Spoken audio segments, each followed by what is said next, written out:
Good day, everyone. Welcome back to another Market Weekly Outlook. So, today we are going to discuss what took place earlier this week. It is now the 1st of May, so whenever it's the first of a new month, we want to head down to the monthly chart to see how we open up. So, evidently, we had this push up into the, the monthly, right? We had this push up. I'm not expecting it to come and take out this high, but what is prominent is that we have this monthly gap here that was tapped into and used as a very strong resistance to then say push the market down lower. We had a push up earlier within the month. I don't expect the market to come and take out this high. I'm honestly, I'm honestly just aiming for lows now. So I'm gonna recap right quick what we saw. I'm going to recap very quickly what we saw. Okay, so like I said, I'll repeat it again. On the let's use take this off. On the weekly chart, we have this yearly high right here, the 2025 yearly high. We then swept that liquidity and came up here sometime in January, which was a good setup too, by the way. What offsetted this for me was the fact that we took out this monthly low, and then on a lower time frame, which was the daily, we had a break of structure, break and close above structure, a change of character, and then we had a little small retracement, and then run up higher into the 2025 high inside of a monthly fair value gap that you can't see right now. But if I put a little lipstick on the chart, all right, we getting a little sexy with it now. Cool.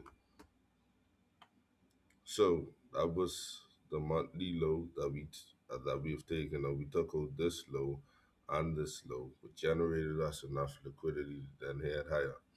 Now we waited, we didn't have nothing like prominent to trade on, so we waited, we consolidated for a few weeks, and then we headed down lower, and then ultimately breaking structure. This candle, however, is not one of a significance that needs to be broken because it's like if you're on a lower time frame, it's like a nose candle to me. But we can still respect the bodies of the cat. I mean the not the body, the the wick, and we could annotate, the low, the midpoint, and the the close of this candle, but nothing of great significance. If you want to see structure broke, we got one, two structure breaks and close change of character. And if you put your fib on this, you'd see now we're in premium pricing. Whilst we are in premium pricing, however, there are things to note. We have this weekly high that can get taken out whilst we are in premium pricing, but I wouldn't expect it to take out this high because you want to mark your fib from this high right here down to the low. So that would be like more of bullish price action. Even to get it up here would be more of like bullish price action to me. This is a weekly high, and that's where I had my stop loss. Well, where I have my stop loss. And then this is also a weekly high. I would be more it would have been more ideal to see price sweep this liquidity point inside premium pricing. Also, the body had to respect the weekly and the weekly gap and the weekly fair value gap to sell, or the SIBI, sell side imbalance, buy side inefficiency. So now, with all of that being said, we had that, you know, we had it come up, did what it had to do, came down, closed, came down, and we just whipped. What what made this more prominent was that it's not only bouncing off of the weekly gap, it's also respecting this 4 hour fair value gap that you can't see right now, and the monthly gap. So this was very interesting to me. This shows me a willingness that it wants to go down. So if I go to the daily chart, here we have what happened today. Now, mind you, I told you guys that I wanted to see it break a particular low. We ripped on it, and then we went up, and then we then saw us going into this weekly gap and monthly gap and 4 hour fair value gap, and we were respecting it. Very strong levels. When we open up on Sunday, I want to see this now, this high from this to this low be the new SMT divergence, because ultimately what GBP did was broke this high right here and then came back down. So this is gonna be the new SMT divergence. And then what I wanna see moving into next week is that we break and close below this structure. Uh, maybe two, maybe three, but I'd say three consecutive down close candles that would create me a nice fair value gap, and then we'd have a retracement into that daily fair value gap. I want to see this happen on the daily. The daily is more it's more than likely gonna happen on the daily time frame. And then we can enter our positions and then hold the rest of our position for the 6 month fair value gap that is down there. Now, I need to let you guys know, I'm talking about reading the tape, but when it comes to position sizing and knowing how to manage your positions, you want to be taking out a little something at each low. So this low you want to take something out at, this low you want to take something out at, this low you want to take something out of. If we have prominent retracements, you can enter a little more, I guess, and you know, hold a small position for down into this 6 month fair value gap. But this daily gap isn't prominent anymore. Can delete that. And so yeah, that's really what I'm looking for into uh next week if I go to the 4 hour time frame. I wanted this high to get taken out because I wasn't in full conviction that from here to here was the SMT divergence that we saw on the daily, but it traded very beautifully. The body is still is respecting the weekly fair value gap. There is like no need to go long. There's no need to go long. Yeah, you could probably look at this and say, oh well, it's the candles broke above this high and then closed, and now we're retracing into something to then head up higher. No, no, that's not what happened. That's not what's happening. You just have to know where you're at in the market so you don't get, fooled by these little traps. You know, you might have you might have even tried to sell in this range, right? If I put on my SMA, you might have even tried to sell, you know, Oh, you could say, oh, but we had a a break of structure here on the 4 hour, right? And look, there's a nice, beautiful fair value gap, and then we have the moving average that it's testing, and then you completely just got stopped out. You know what I mean? And you have to be aware of where you're at in the markets for you to, you know, kind of move, kind of trade efficiently. So yeah, this could have been a potential move, but it's not a high probable move because we've been trickling down. We've been trickling down ever so slowly, and we need to see it make like take out a little more liquidity for it to go down. Like we need an explosive move. See, remember I told you guys the rate, the at the speed of which price is moving isn't it's slow.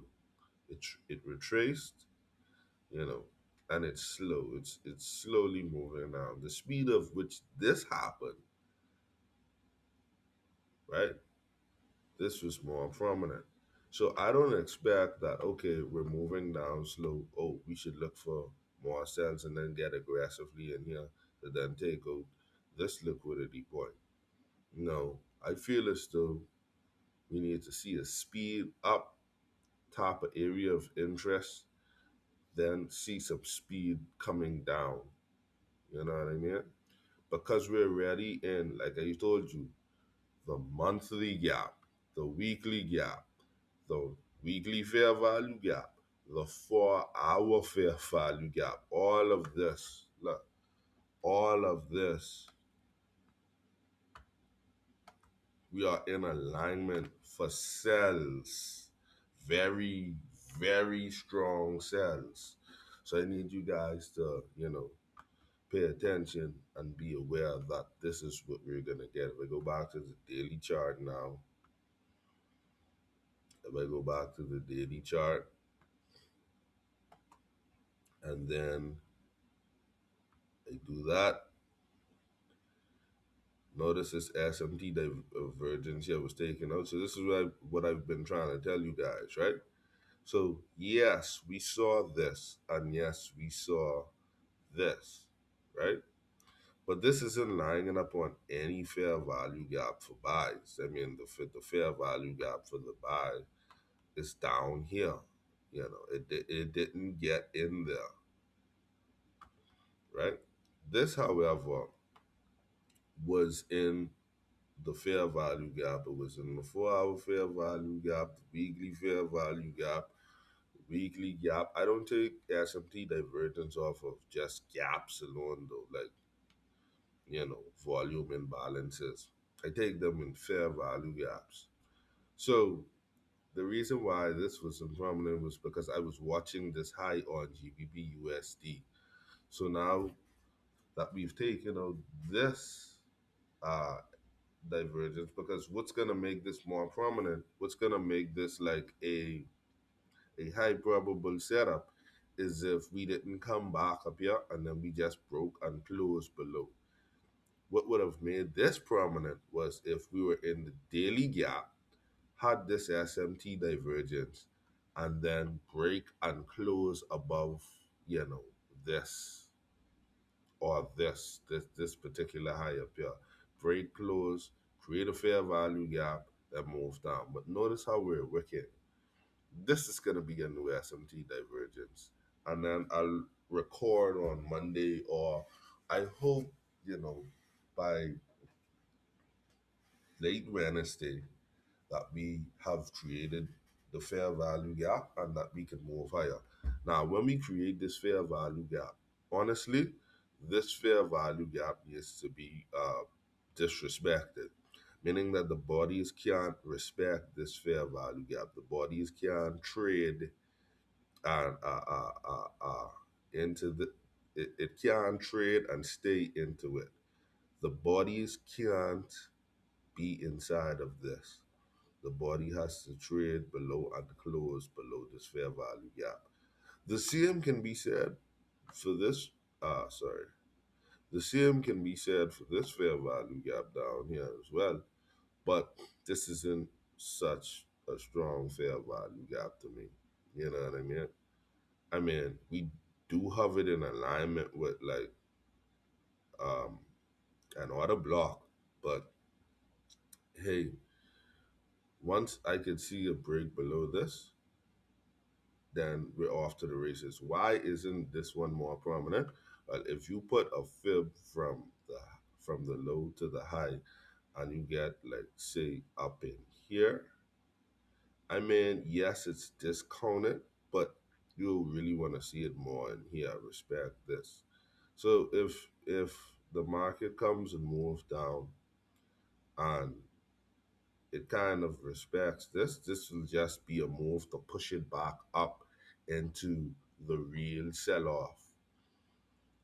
You know what I mean? I wouldn't want to see it retrace that deep to then shoot all the way up, you know? So just watch. This is like literally one of my A plus setups. But we have to see a break and close of you know a particular side. If now to say if I get a break and close above here, then this idea of looking for sells is completely negated, and then I just have to sit on my hands, which I don't think that it's gonna do that. Like there is no reason for price to go up that high.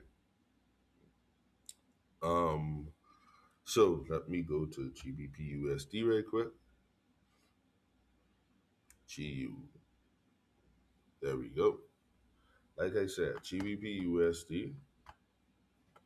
I'm only gonna look at it on the daily time frame because there's nothing in significance. GBP came and took out this high, which is the high of your USD. So now, right at this very moment, we have a crack in the correlation. If GBP came up and took out this high, because Euro USD and GBP move quite similarly, Euro USD had to also take out this high, but it didn't. So that's where you get the crack in the correlation. The only difference is now people see these all the time and they tend to think they're setups, but there's only like literally one way for it to be a setup, and it's inside of a fair value gap. That's the only place you want to look for SMT divergence. All right. So back to Euro USD. Oh, that's what I said. So when we open up on Sunday, this is going to have a long little vertical or adjacent line that says SMT minus. Notice that it's in red too. Cool. And then we're gonna see hopefully a move down lower. So yeah, guys, tell me your thoughts. Like, share, comment. Let me know what you guys think.